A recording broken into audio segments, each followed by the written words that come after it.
Kunja Bihari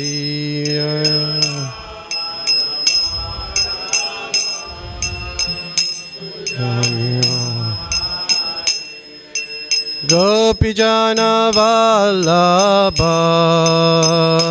Girivaradari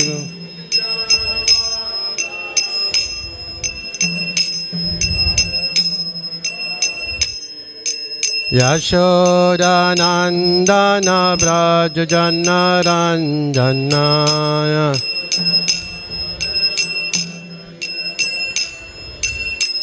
Jamuna Tira Vanachari Yamuna Tira Vanachari Jaya Radha Madhava Kunja Bihari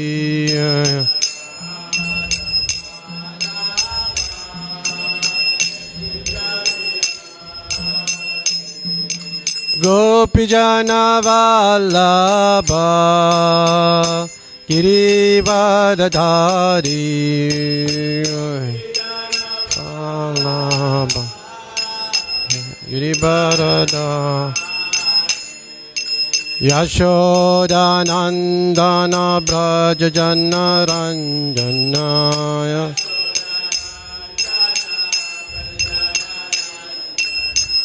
Jamuna Tira Vanachari Yamuna Jaya Radha Madhava Kunja Bihari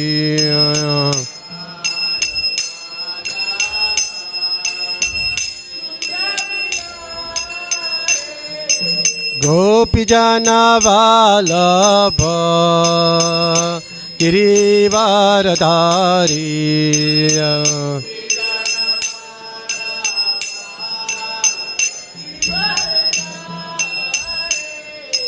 Yashoda Nandana Brajajana Ranjana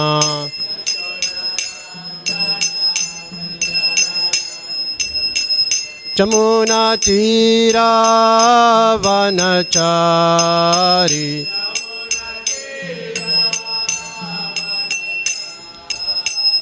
Jaya Radha Madhava Kunja Bihari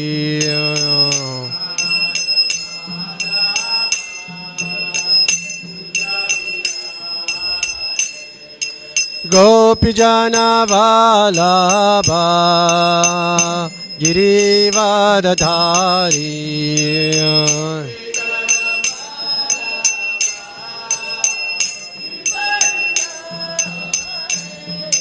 Yashoda Nandana Brajajana Ranjanaya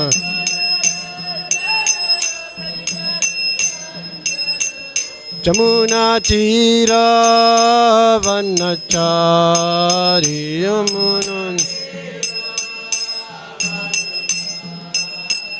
Yamuna Tira Vanachari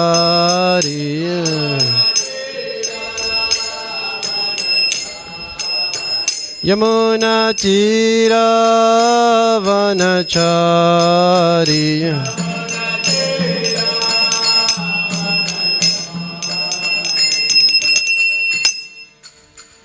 Jai Om Vishnupad Paramahamsa Pravijacharya Astoru Shishyamat His Divine Grace A.C. Bhaktivedanta Swami Prabhupada Ki Jai Om Vishnupad Paramahamsa Pravijacharya Astoru Shishyamat His Divine Grace Bhakti Siddhanta Saraswati Goswami Maharaj Prabhupada Ki Anantikoti Vaishnav Vrinda Ki Nam Acharya Silaridas Thakur Ki Prem se kaho Sri Krishna Chaitanya Prabhu Nityananda Shri Advaita Gadadhara Shivasari Gaur Bhakta Vrinda Ki Sisi Radha Krishna Gopa Gopinath Sham Kun Radha Kun Giri Govardhan Ki Vrindavan Navadip Dham Ki Gangamai Jamunamai Ki Bhakti Devi Tulasi Devi Ki Samaveta Bhakta Vrinda Ki Nitai Gaur Premanande.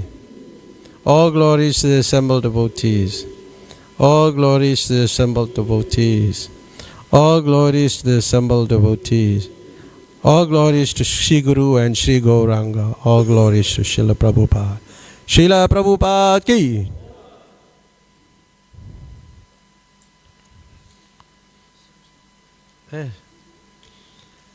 No, we already...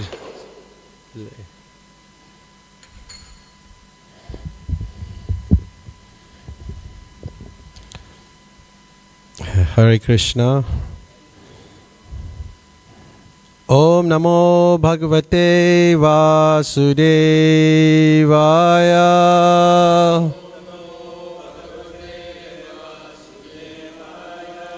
Om Namo Bhagavate Vasudevaya.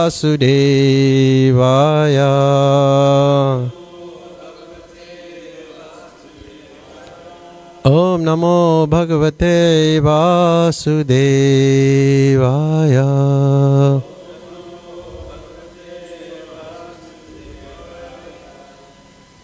So we're reading today from Hari Suri Prabhu's diary, and we're on April 4th, 1976.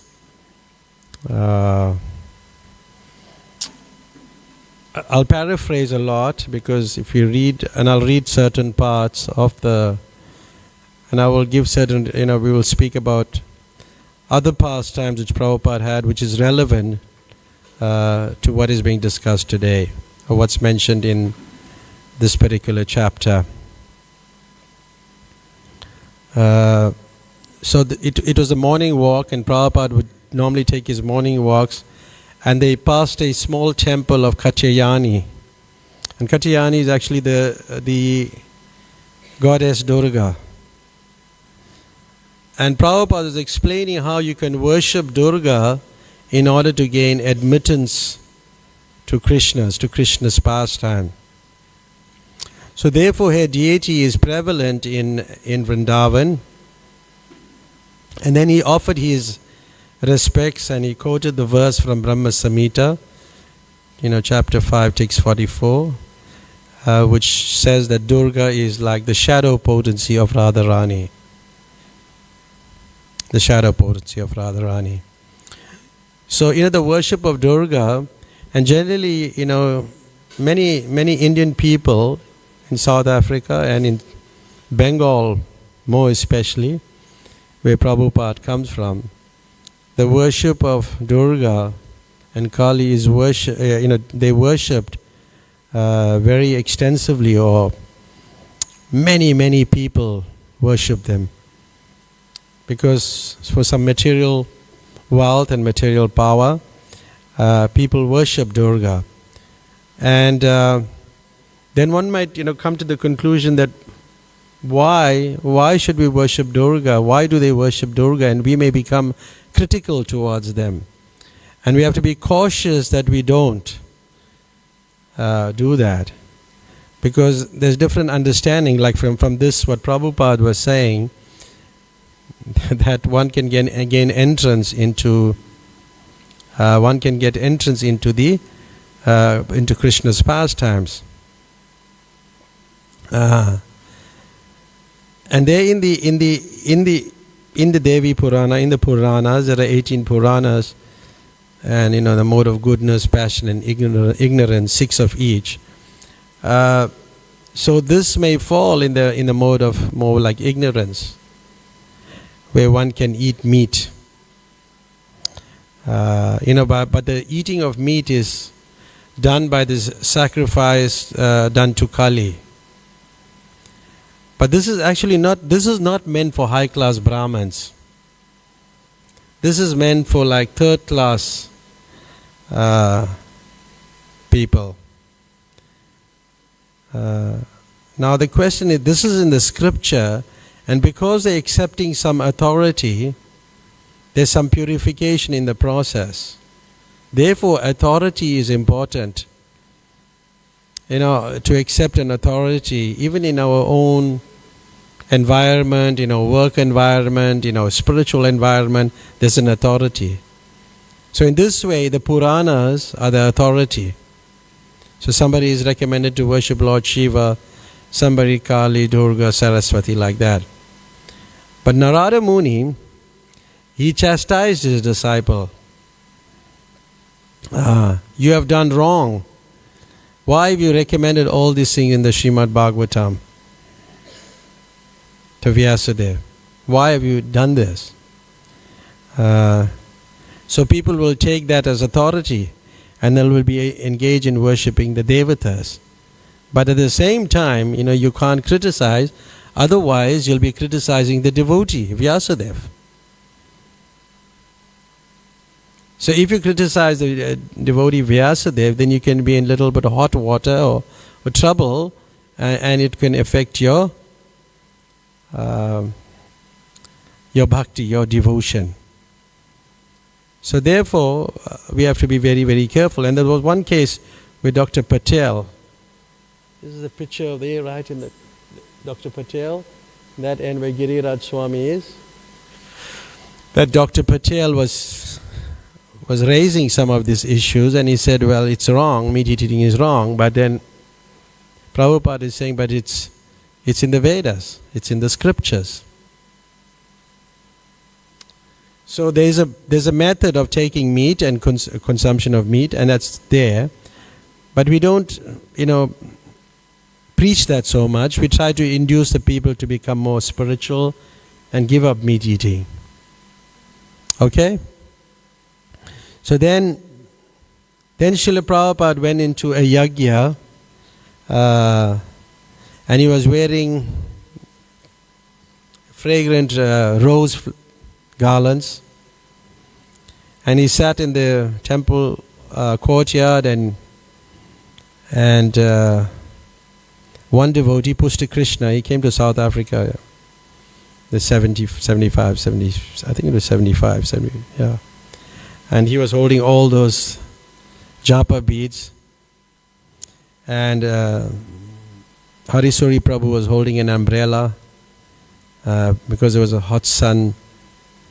And that day, Prabhupada initiated 35 candidates, first initiation, and 33 Brahmins. And there was a boy from Iran, and Prabhupada was very pleased and spoke about him. And he was, Prabhupada was saying, we're preaching everywhere in the world, we're making devotees everywhere. And then he spoke about this devotee he is from Iran. And he went on to comment that, this Krishna consciousness movement has to be given to every town and village. And at least everybody should hear the Hare Krishna mantra. Then Prabhupada gave, after giving the beads, he explained the meaning of initiation. Now, what's the meaning of initiation? There's practically a lot of people seated here are initiated, right? What is the meaning of initiation? Huh? Okay, that's a good, that's a good answer. You're doing the disciples course now, isn't it? So that topic has been discussed in the disciples course about where Jiva Goswami says that Diksha or initiation is a process by which one awaken his transcendental knowledge. And by getting that knowledge, he vanquish all reactions caused by sinful activity. So this is the process of Diksha. This is actually what Jiva Goswami says. And Jiva Goswami says, there Prabhupada quotes it in the Chaitanya Charitamrita in the Madhya Leela, chapter 15, text 108, but he also quotes it in the Nectar of Instruction. This is not covered in the diary, but I just thought of mentioning this because this is such an important aspect of Krishna consciousness. So it means that we give, you're getting transcendental knowledge by which you can become free from all this material contamination. And then you're connecting to a spiritual master, a bona fide spiritual master. And one must have a spiritual master to guide him on the process of Krishna consciousness. And Prabhupada, you could see that he initiated so many disciples, and he was giving them a chance to connect with Krishna.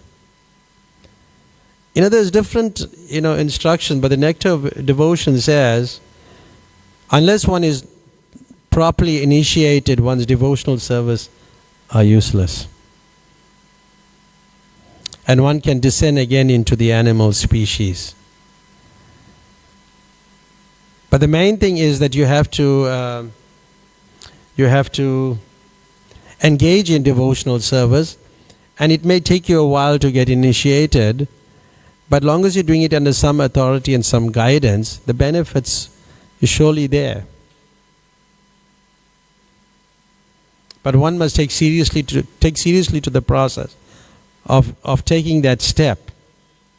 It's like all of us are seated here for maybe to obtain your BA degree, your degree in engineering. Only one fella writes the exam. Who's a qualified practitioner? The one who wrote the exam, right? Only one person may sit for the exam. So that is how it is, that we have to take it seriously and we have to connect with the parampara.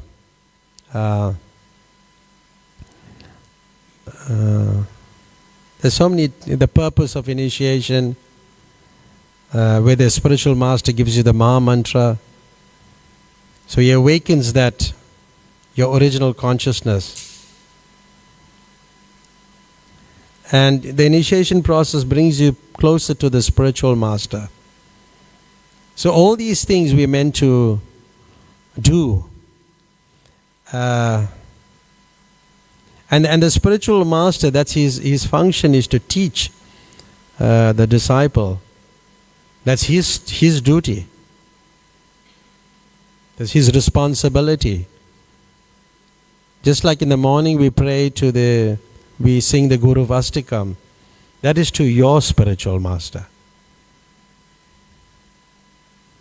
So one has to very seriously take this process. And second initiation is also there. And that brings you to a higher level. And there's an interesting thing, something that I felt. I was reading last night, late last night as usual, from the 10th canto. And I'll just read this. To carry the Supreme Personality of Godhead within one's heart, one must be initiated by another person who does. Thereafter, accompanied by the plenary expansion, this is the 10th canto, the fully opulent Supreme Personality of Godhead, who is all auspicious for the entire universe, was transferred from the mind of Vasudeva to the mind of Devaki. So Devaki has been initiated by Vasudeva, became beautiful by carrying Lord Krishna, the original consciousness for everyone, the cause of all causes, within the core of her heart, just as the east becomes beautiful carrying the rising moon. Just like when a lady is going to have a child, you'll find that the lady becomes very effulgent, very bright, because she's got the child. So similarly, when the spiritual master initiates you, he places Krishna in your heart. Krishna is already there in your heart, but he kind of ignites it, and you find that the devotee become very effulgent. That's how it works. What do you think about that? It's amazing. So the process of initiation is like that. So there's so much to say about it, but we will just skip it because, let's get into the next topic. And then there came appointments, in spiritual circles or spiritual institutions. To run a society, we have authorities. managerial authorities, and Pushta Krishna was appointed the permanent secretary at the GBC meeting, and he also became the GBC for South Africa, the governing body commissioner. So then he arranged a special darshan with Prabhupada, with some other men, before they had to leave for Africa. Some were South Africans, 2 of them were South Africans, Canadian, British and American. And Prabhupada was talking about the enthusiastic reception that he received when he came to South Africa. Yeah. And then he commented, he particularly recalled the whites eagerly purchased his books. White people purchased his book, despite the fact that the Indians are not well liked there, he said. That was the apartheid times. Yeah. And he also encouraged people to preach in Mauritius, and he told them to hold a Ratha Yatra in Durban, because there were many Indian people who could help, and like that. So then we move on to the next day, April 5th, 1976. And here Prabhupada goes around Raman Reti. Raman Reti is Vrindavan, and he wanted to purchase some land, because he wanted the householders to be surrounded, like colonize it, like kind of like that. And then they could be easily, come to the temple and engage in devotional service. So as he walked around, there was a local farmer, and he passed, he was carrying a large basket of green beans. Green beans on his head. And then Srila Prabhupada started immediately bargaining with him, to get it at a very reduced cost, and he would buy everything. So he'd start bargaining with him, and then he finally managed to convince the man to give him at a very reduced rate. He was telling him that you'll go the whole day, you'll have to do your business, you'll have to sit in the hot sun and sell these green beans, but we'll just take all at once.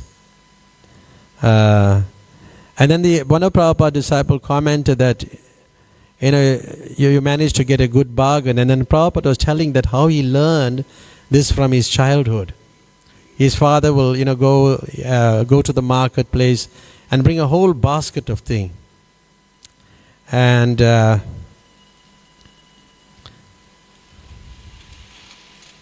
Shishi Raghunath ki.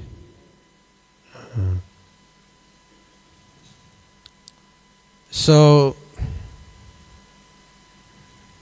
and his father would do, he learned from his father that how his father would bargain with them, but his mother would be very upset because he brought so much of stuff with vegetables at home that they would get spoilt. So if he took even like 50 rupees, a small amount, he would bring so much vegetables at home. When I was in, it's probably 2002, there was one South Indian devotee was mentioning, maybe from Hyderabad, how Srila Prabhupada also bargained with a person who had brinjal, eggplant. And then Prabhupada brought him to like a very low figure, almost to nothing, And the person still gave it to Prabhupada. And Prabhupada invited him to come to the program. That's not recorded anywhere. I couldn't pick it up. But I heard it from that person who was speaking it in Prabhupada's disappearance day. And the man, Prabhupada invited the man, and the man came in the night, and he participated in the program and had the pakoras or whatever they made with that vegetables. So you could see that how Prabhupada is very intelligent on engaging people in devotional service. Then he comes to another person who was actually who glorified Prabhupada a lot. He was a Sanskrit scholar. Sanskrit is a very difficult language. you're not going to learn it overnight. Even like sometimes, even we're not so good at it. We just chant it, we just recite the verses. But Sanskrit is a very intricate language, and it takes about, I think, 11 years or something to study grammar or something, 11 to 12 years, just the grammar in Sanskrit. And sometimes he would chant, Srila Prabhupada will chant the verses, and sometimes, this person knew the verses, and sometimes he would quote the slokas like that. But then he compiled a whole lot of verses, and one of the verses, I'll just read one verse that he compiled. There's a whole list of verses.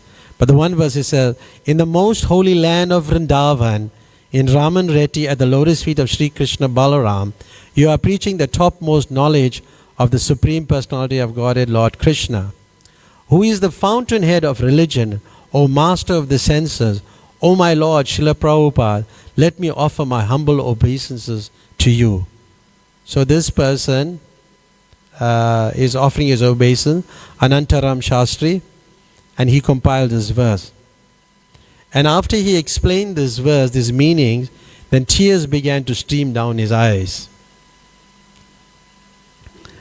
Harisuri Prabhu didn't say much, but appreciated his devotional sentiments.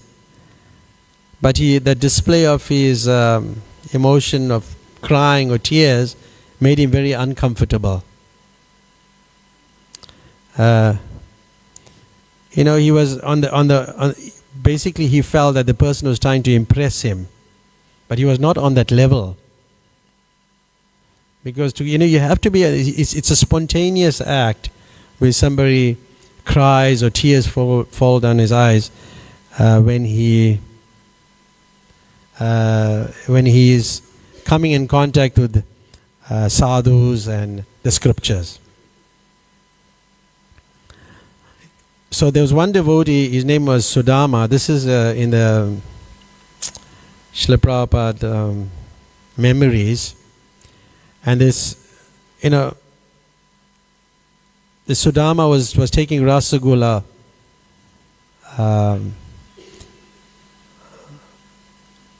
to Prabhupada, some drinks and some rasagula. And then as he entered his room, the whole room seemed like purple and gold. It was like there was like a certain energy in the room. And Srila Prabhupada was chanting and crying tears of ecstasy. But so he didn't know, because at that time they didn't have the nectar of devotion which discussed the subject matter. So he ran out of the room and he went to another devotee called Govinda Dasi. I said, what is happening? Is Prabhupada getting like a fit? Or because generally when you get this ecstatic feeling, then it's like a fit. She said no. She understood that Prabhupada was having a relationship with Krishna. That's Krishna consciousness. And he was like struck. Wow. So he again went into Srila Prabhupada's room, and Srila Prabhupada this time stopped him from leaving and said, don't leave. I am crying because of the mercy of my Guru Maharaj. By his mercy I am allowed to see Krishna. So this whole process, I was discussing initiation, that's the reason why I was talking about it. When one is connected to the parampara, he will be able to see Krishna. And because it was such an experience, this devotee, he began crying.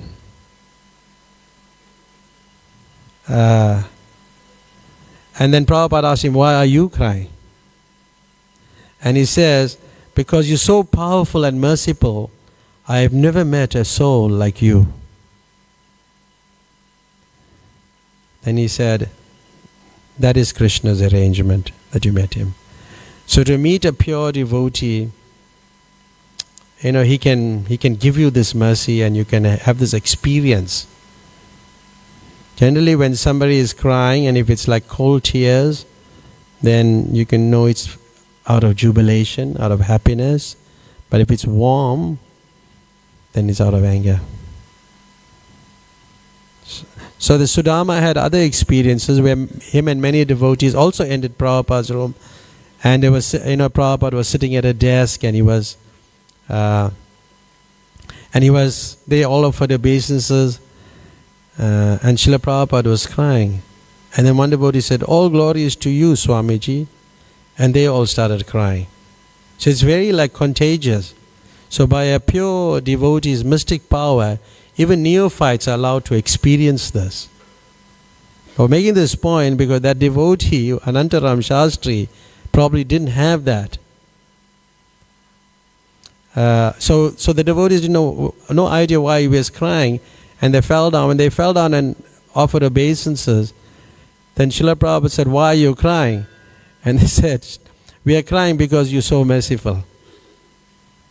Then he says, he brings it back. He said, "No, my Guru Maharaj, without his mercy I'd be nothing." So the credit always should go to the spiritual master. It's important to give the credit to the spiritual master, the Guru, the Acharya. And that's how we make advancement. Then we move on to April 6, 1976. And Prabhupada is walking in the gardens called Ranga Gardens. And then he started speaking on an important subject matter to the devotees, because when devotees go to Radhakund, they get all this type of tilak, they get this paraphernalia, they have like clay beads and tulsi beads interspersed with like silver or gold beads. You saw that? Sometimes they have like that.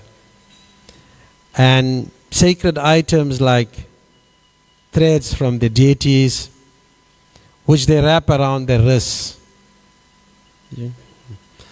Which they wrap around the wrists. And then Srila Prabhupada said that the deity thread should not be worn. It is becoming like sometimes people just wrap it around they take the deity threads and they will wrap it around. That should not be done. Because it starts becoming like a fad in the society, and the practice should be stopped. So we have to be careful. We have to be careful that we don't do these things. A lot of them still do that, and they just follow other people, but they don't really find out. The best way is to find out from the Shastra, from the scriptures, or the sadhus. Sadhus, okay? Then there was a whole thing about purchasing some sour cream. I'll just read this. Puru was concerned about the temple purchasing sour cream that was known to have rennet, an extract from stomach lining of a calf, in it, and another batch that had gelatin in it. The rationale used was that almost everything in Kali Yoga is contaminated. So you may say, well, everything is contaminated, so if we have it, it's okay. But it's not okay. Everything is not okay. Everything is not okay. And they said, well, Prabhupada used white sugar before, it was bleached with animal bones and all these different types of things. Sometimes you purchase milk, it's had fish liver oil added and different things. And one devotee, Jayatirtha, he purchased this, at a large quantity, and they felt, now to discard of it is like quite an effort. But then this devotee took it up with Prabhupada. And Prabhupada said, no, dump it, or never buy it again, dump it. Another way, like deliberating what to do, should we use it, should we not use it? And then Prabhupada said, no. His response was very clear. Concerning the use of sour cream in temple, it should be stopped immediately. Nothing should be offered to the deities, which is purchased in the stores. Things produced by the karmi should not be offered to Radha and Krishna. This is a high standard. So we have to be very careful. Even as pujaris, we have to be super careful, especially when we worshipping Radha Krishna. We have to be following the process, the principles. Otherwise you have to stop yourself to get onto the altar. Nobody can stop you. You only can stop yourself. Okay? It's like that. Things, yeah. Ice cream, if you can prepare, it's okay. So Prabhupada said, now you can sell this stock at any cost. And he said, who is this rascal? Who is the rascal who purchased without permission? So we should not waste money, and we should be very careful. Then we have a discussion with Rameshwar Swami, who was like the BBT in charge at that time. And then he said Prabhupada to print a large, he wanted to print a large 20 by 24 poster size picture of him to frame. They wanted to frame a picture of Prabhupada. And then they asked Prabhupada of his preference. And without hesitation, Prabhupada told him to look at the cover of the Chaitanya Charitamrita, Adilila, Volume 3. So he immediately, he eagerly took out the book from the shelf and held it up, of a radiant picture of Prabhupada sitting on a cushion on the lawn at the Bhaktivedanta Manor in London. It's a very famous picture. And he had a very mild smile, and his lips was tied with like a silk chadar draped over his shoulder. So Srila Prabhupada nodded his approval, we should have that. But then Rameshwar Prabhu, he pointed out, he was Swami that time, but now Rameshwar Prabhu, he pointed out that he's not wearing a flower garland. But anyway, Prabhupada wanted him to do that.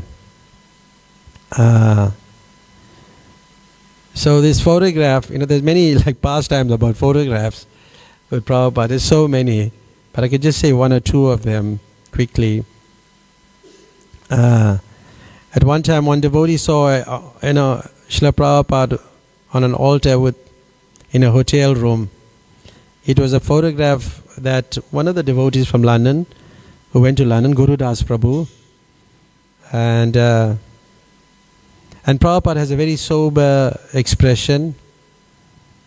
Just like there's a chadar in the background, and then this devotee, Yogeshwar, when he met Guru Das, he asked him, because why is Prabhupada so sober? Because Krishna consciousness is like a happy thing, but he looks very serious in this photo. And Guru Das said to him, I showed this photo to Prabhupada and asked the same question. And Prabhupada answered, you are unable to recognize ecstasy.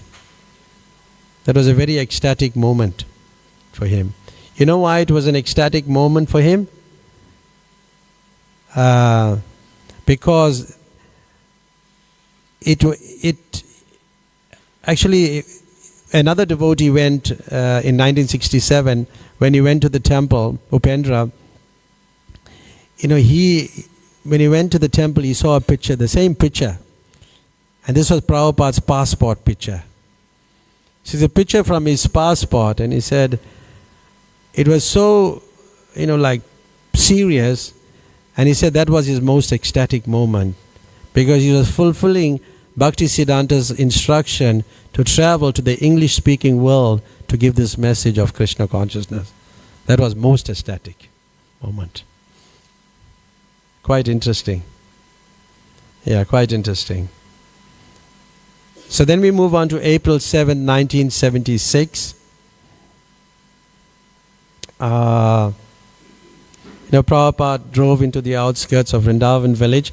It was very much different from what it is now. And then Prabhupada got off and he started walking into the fields. And there was a local farmer. And the owner of the land came to see Prabhupada and a disciple. So Prabhupada is very touched by the sentiment of the farmer. They had some conversation in Hindi. They were talking, and he was appreciating Prabhupada. He was saying that, at least he was appreciating because a sadhu came to his land and touching the land. So he was very appreciative. And then Prabhupada said, in the West, if you go to anybody's property without permission, they may shoot you. He said, in India, this culture is so nice that, where the owner approaches you and thanks you and considers himself to be blessed. So when I read this, I thought of another exchange that Prabhupada had, which in Shruti Kirti mentioned. In Bombay, there are two cars that's very famous. One is called the Ambassador and the other one is the Plymouth. The Plymouth and Ambassador. Those cars, and everyone had those two vehicles. So Prabhupada and some devotees, they went on their morning walk and they parked their car and had a nice walk. And 1.5 hours later, when they returned, Shyam Sundar is trying to start the car, but the keys are not working. And Prabhupada said, what is wrong? And Shyam Sundar said, I don't know, but I can't get the key to work the car. But they drove it initially. So they were then after 5 minutes, all of a sudden 2 Indian gentlemen came up to the car and began to talk to Srila Prabhupada in Hindi. And they were chatting and everything was very friendly, and Prabhupada said that this is not our car, this is their car. This is their car. So the man decided they wanted to take Srila Prabhupada to his quarters. They convinced him, they wanted to serve Prabhupada. And they said, Swamiji, we will take you wherever you are going. And Srila Prabhupada and the servant was in the back seat, and the 2 men were in the front seat, and they took him. And Srila Prabhupada said, this is the difference between your country and India. In your country, if we were sitting in someone's car, immediately they would have us arrested. But here, we sit in this car and they want to take us home. So, Prabhupada, I was reading that, I thought about this last night, and yeah. But then on that 7th of, they were discussing the having the Srimad Bhagavatam class, and the class was centered around chapter 7, Canto 7, chapter 9, text 52. Where Prahlad Maharaj's prayers are now completed and Lord Nishingadev is addressing him. And the Lord is saying, the Lord called him Bhadra. Bhadra, which Srila Prabhupada translated as perfect gentleman. A perfect gentleman. And Asura Tama, best of the Asuras or demon. And the Lord offered Prahlad any benediction he wanted. But then Prabhupada was commenting, he said, if you need anything, but you just have to please Krishna, then you can get anything. Anything. So even if he doesn't give you anything, it doesn't mean that you haven't pleased him. It means that, he doesn't want you to have it. It may implicate you in or complicate your life. So he may not give it to you. So some people think, I'm praying to Krishna, but I'm not getting what I want. So he's caring for you. And he was saying, because Krishna is Bhagavan, all the opulences come from Krishna. Everything comes from Krishna. Whatever you need, he can supply. We simply have to become perfect gentlemen. But then he said, it's only possible if you become a devotee. If a person is not a devotee, he is not a perfect gentleman. Because he's on the mental plane, it's different. His desire is to enjoy the world. But externally they may seem like, they're not like that. He's a nice fellow, that fellow is a very good fellow. But his desire is to exploit and enjoy the world. So it's different. And he said that only a genuine devotee actually is a perfect gentleman. Others are not. Why? Because he's developed good qualities. That is Bhadra, good qualities. A devotee cannot be abhadra. Therefore, a devotee is never rude to anyone.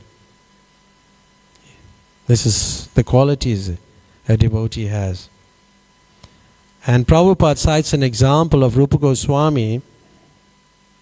When a learned scholar came to see him, to Rupa Goswami, he wanted to challenge Rupa Goswami. So when he approached Rupa Goswami, he asked that I want to talk to you about the Shastra. And I heard that you're a very learned man. And so the man was saying that, was pushing his agenda that he's more learned. And then Rupa Goswami said, no, you more learned. And then the man said, well, all right, give me in writing, put in writing. So he put it in writing that I'm not learned. He's more learned than me.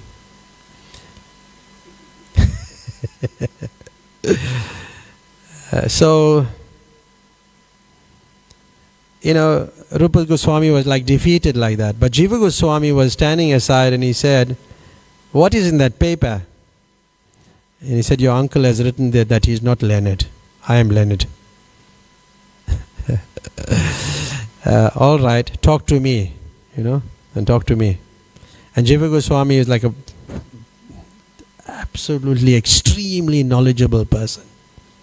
Extremely. In a place, he wrote so much of scripture there to bury it. Because people won't understand it. There's so much of the scriptures that are buried in Vrindavan. We call it Grantha Samadhi by Sanatana Goswami's Samadhi place, where his body lies, of Sanatana Goswami. This is all buried. So, devotees, so sometimes devotees are like gentle. They say, no, you're better than me, man. It's okay. So, foolish people come to waste your time. There's no need to talk to them. Tell them, no, you know a lot. You know too much. Go. Or they leave. So it's like that. So a devotee is very gentle. Instead of wasting time, he gave him the paper. All right, go away. Then he described, Prabhupada described as a contrast, abhadra, from his own experience, what abhadra means. And Prabhupada said in Calcutta he saw one man in the hotel was cutting the throat of a chicken. Cutting it. And it was half cut. And the dead chicken now is jumping. And the man is laughing. But his little son who was with him, with the man, he was crying. He was crying because he was an innocent child. He could not tolerate that. And the father was saying, why are you crying? It's very nice, just see. So, without being a devotee, a man will become cruel, very cruel. In this way, he goes to hell. And a devotee can tolerate. So, Prabhupada was giving this because he was talking about a Bhadra, a perfect gentleman, and a Asura, a demon. Hiranyakashipu was a demon, but his son was a perfect gentleman. Hey, Prabhupada was a genius, just see everything and he puts it into perspective. And he said, we have studied the life of Jesus and he was against killing also. In the Jewish synagogue, they would kill these birds. And because he became shocked, therefore he went away and he started the Christian religion. And therefore the first commandment says, thou shalt not kill. But they are not following this. They are maintaining slaughterhouses. So unless one become a perfect devotee, he cannot become Bhadra, a gentleman. That is not possible. Isi Radha Raghunath ki jai. That's not possible. So he gave that we have to become Vaishnava.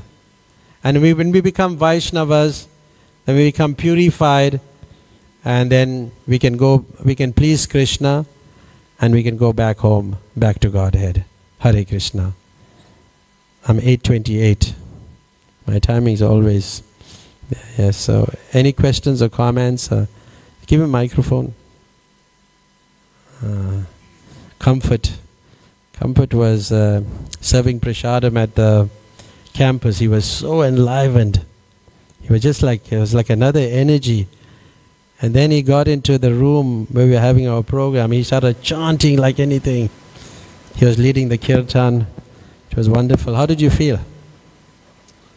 I don't know. I just felt... I'm still going to ask a question though, right? Yes, ask the question, yeah. I felt connected. You know, Yes. I felt connected. I felt rejuvenated.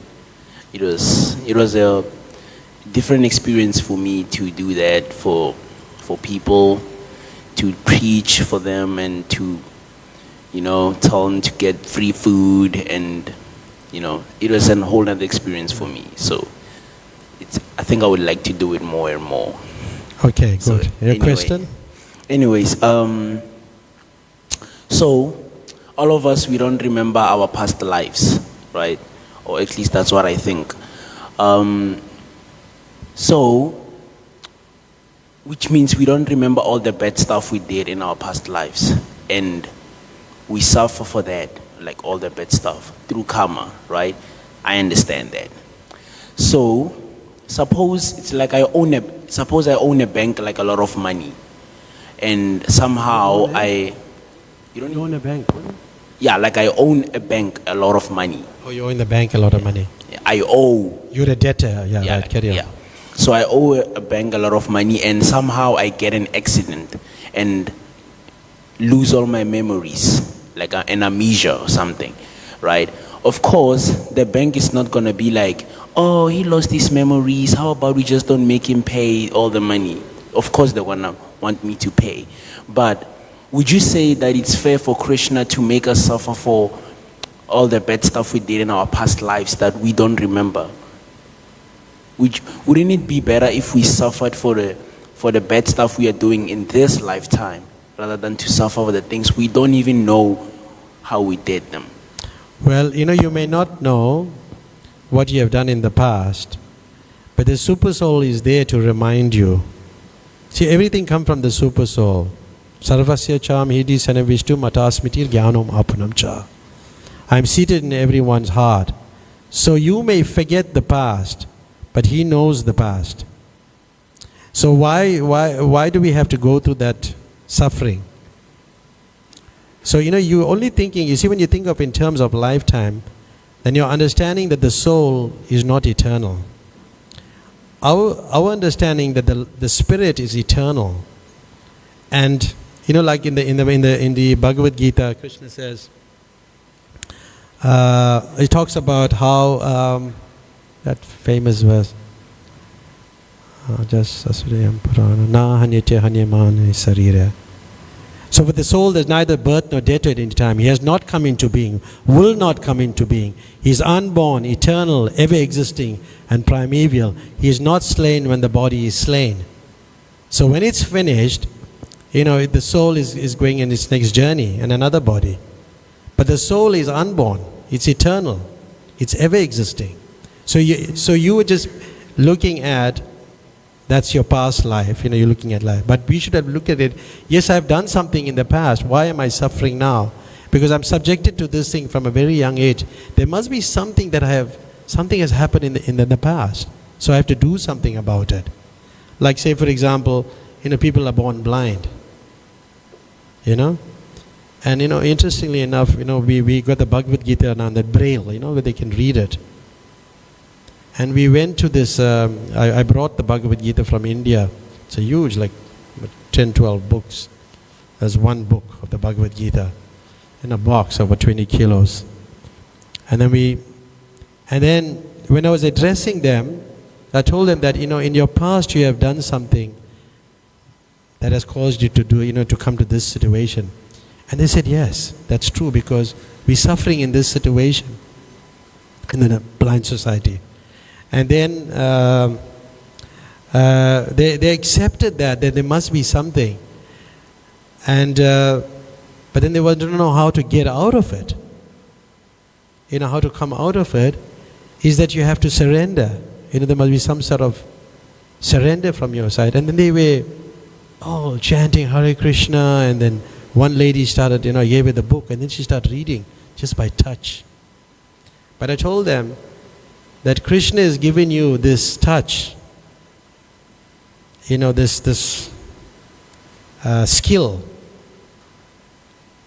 Despite he's giving you this punishment, he's still giving you the skill to surrender to him.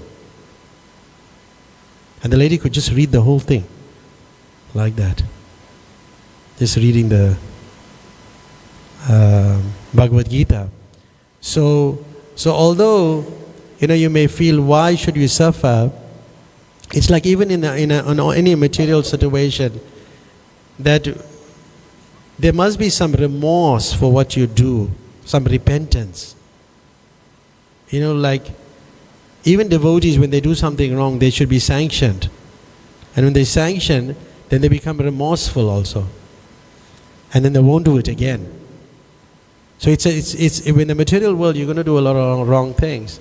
So Lord Krishna, makes you go through this, so you get a realization that I don't have to do it again. I have to surrender to Him.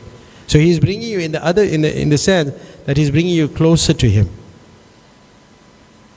by giving you that. Just like you ask many prisoners, would you like to go back in prison? Some people will think, well, it's a free, you get free meals and you can stay, it's like, but for most people, they don't like to go back. That makes sense? Yeah, it does make sense. Yeah, so no, they don't like. So therefore, when you surrender, so just like, to be a debtor, like you gave the example of a bank. Now, for everything, there's an obligation, like for example, we're using the sunlight. The sunlight, the air, your forefathers, like ancestors. Like sometimes in African culture, we worship their ancestors because we have some obligation to them, like, yeah. Well, it's in KZN they do. So they worship ancestors, or they pay respects to their ancestors because they brought them into this world. So those are obligations people have, and that's not wrong. But also when you have a debt, therefore it's important for your son. You have a son, like you have a son who takes on that debt. He has to go back. When he gets some monies, he has to free his father from that debt. He has to pay back. Just like, we paying to that, I don't know whether you all pay for electricity, but definitely most people pay for electricity. See, it's like that.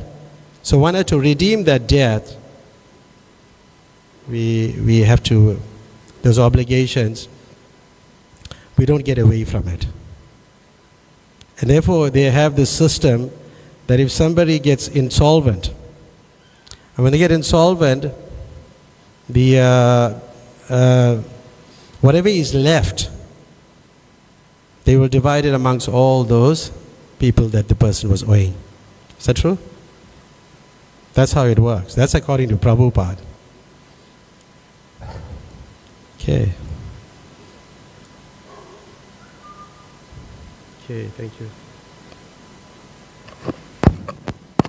Hare Krishna. Hare Krishna. Well, I have a comment, and based on what Prabhu said,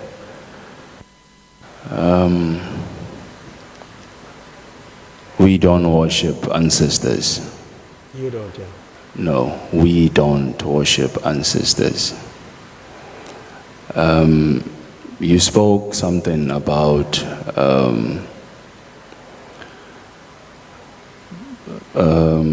India and culture differences somewhere there. So That's what's mentioned in the book like that. Yeah, that's true. I just want to clear something. There's, in every culture, in my experience, is that in every culture, we have the tendency to, no, tendency sounds harsh, it's wrong. We find out that as people, unless we stand up by ourselves and inquire and make research and find ourselves who we are and why we're here, we will always do wrong things or follow or be misled. Yeah?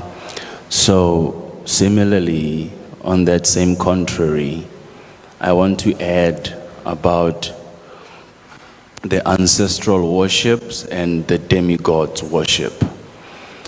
You spoke about how Durga, for those who want to acquire material and whatnot. So in our bloodline, we are taught that we do not worship our ancestors, we acknowledge them. So had they not existed, we would not have existed, because they had to reprocreate so that we can come, we can be, we can come to being. So just to clear the air there, we do not worship our ancestors, we acknowledge them. Similarly with other traditions and other cultures, they probably have similar resemblances. According to my understanding and my experience, there is. I stand to be corrected on that one as well. And the main purpose is Krishna. The main goal is Krishna. I have learned that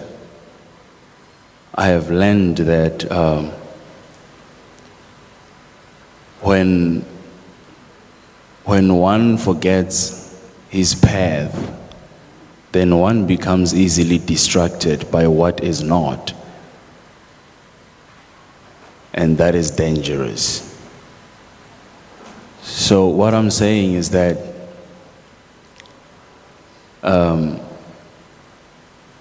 you spoke about initiation, right? In my experience is that initiation is not so far from baptism, right? Like getting baptized in church or in an institutional, in a religious institute, right? So, similarly, I have learned that any religious institution cannot exist without spirituality. It cannot exist on its own. But spirituality can exist without any religious institution. So, again, I'm just saying, I don't know anything, but we do not worship ancestors. We acknowledge them. Thank you. Well, okay, good point. But from my experiences in KZN and traveling, many of them mention that they worship their ancestors. Tarun? That's a fact. Yeah, they do. Similarly with how I was saying about so you cannot, different. Yeah, I agree with you. Yeah. So because in our families, we have people that sort of misunderstand this. Yeah. Hence, I said that in different cultures, in different beliefs, that for one who does not know his path, one is bound to be lost on the way. So yeah, but for them they are worshipping. So you can't say they are not. Yeah, For you, that's why I agree with you. You're not doing that. That's fine. But from my experiences, I'm traveling a lot with in KZN. With very educated people. Extremely educated people. They said they worship. So it's fine. From you, you don't do that. But there are many people who do that. We can't just say it doesn't exist. Yeah, I respect that. Yeah. I highly respect that. That is true. That is true. You make a very compelling point. Yeah, that's a good point you made. It's true. But what you said is right. They should be respectful. That should be. They should acknowledge that. That makes more sense, I think. Yeah, but thank you very much. We go on to 8:45. Srila Prabhupada ki. Hare Krishna. Thank you for your contributions also.